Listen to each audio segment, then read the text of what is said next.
Hujan yang disertai angin kencang menerjang desa Kalisari Demak pada Minggu sore.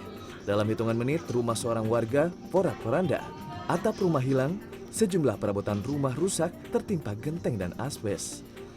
Sunardi, pemilik rumah, mengatakan saat muncul hujan deras disertai angin kencang, membuat dirinya bersama istri dan anaknya panik menyelamatkan diri. Tak hanya rumah miliknya, hujan deras disertai angin kencang juga merobohkan pohon mangga dan menimpa rumah tetangganya. Dari data kecamatan, sementara ada 2 rumah rusak dengan total kerugian mencapai 30 juta rupiah.